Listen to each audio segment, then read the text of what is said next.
Hello, my name is Simmons and my research is on to what extent can non-destructive analysis be used to diagnose shooting of raptors suspected of illegal persecution, and this research was in collaboration with the Zoological Society of London. Just a warning before I get started, there is some graphic images of dead birds. So why are birds of prey or raptors being killed illegally?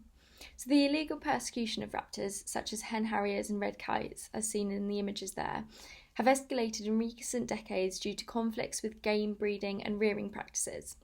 These predatory birds are often targeted to protect game bird populations, and despite legal protection under the Wildlife and Countryside Act, enforcement of these laws is hindered by resource constraints by the police and prioritisation issues as well. So the current detection challenges, so whether to identify whether a bird has been shot, traditionally involves invasive and time-consuming methods such as a post-mortem examination or CT scans.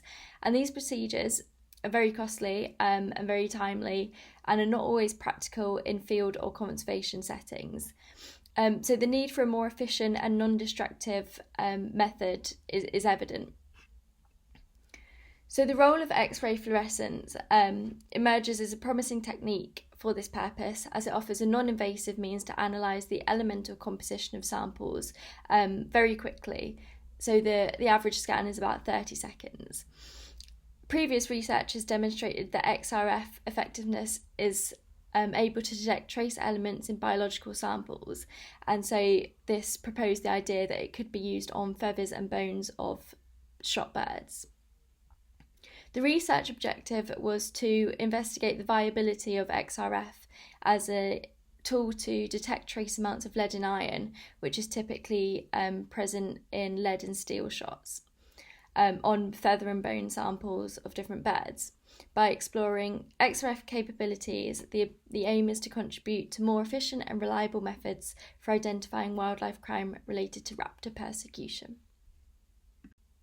So on to the methodology. So our samples came from two different sources. So the first set were taken from the Zoological Society of London, which comprised of hen harrier and red kite birds, and the second were from the Lincolnshire Game Company Processing Factory. At the Lincolnshire Company, samples were collected from shot partridges and pheasants, and various tissue types such as feathers and bones were selected based on visible damage indicative of shooting. The visual analysis aimed to identify samples with visible damage potentially caused by gunshot, and this pre-screening technique would be hopefully used to determine which samples would then proceed to XRF analysis.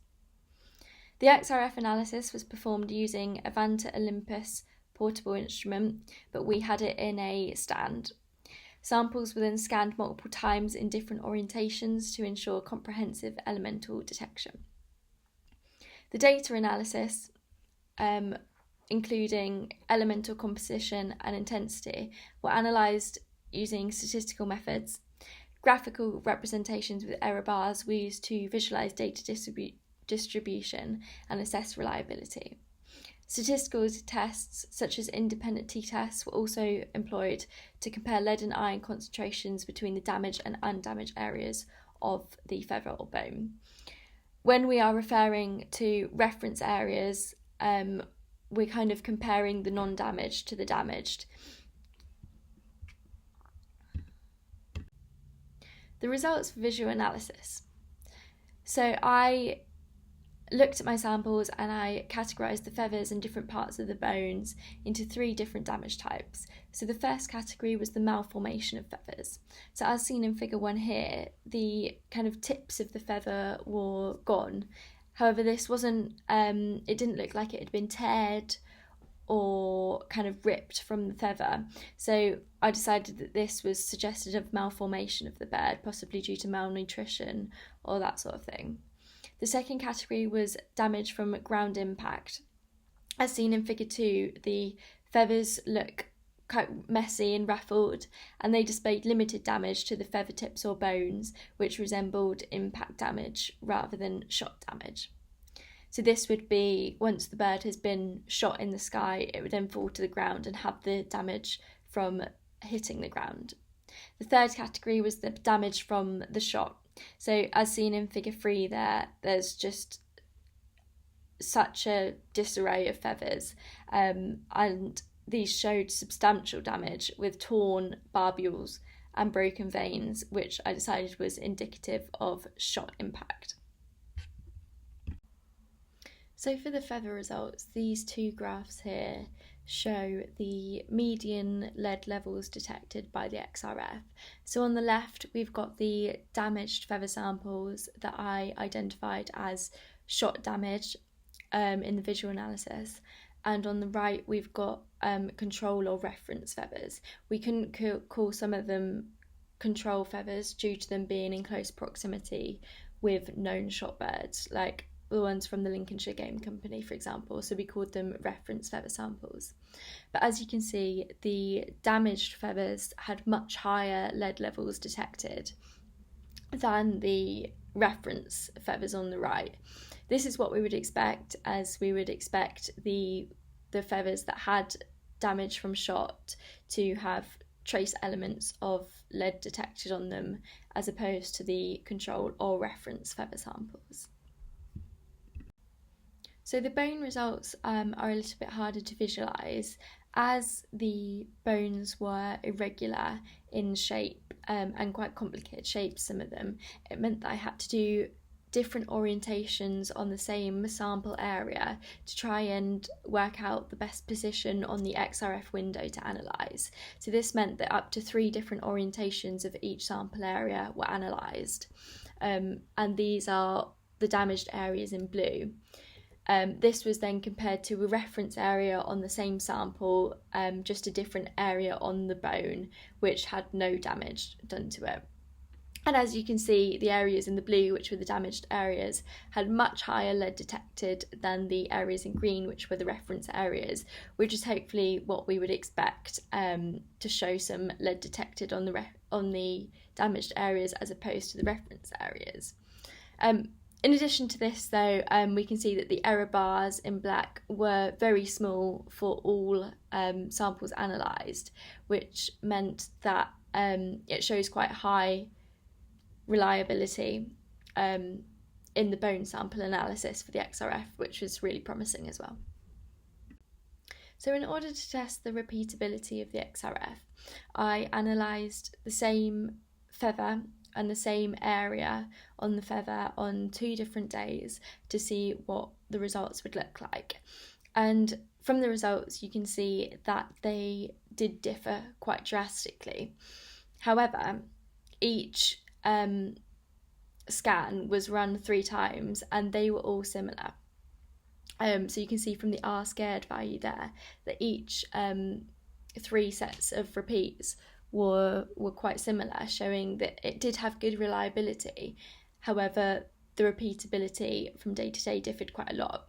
I put this down to how precise the XRF is for the window of analysis, meaning that the orientation and the positioning of each sample area was very important when analysing the sample.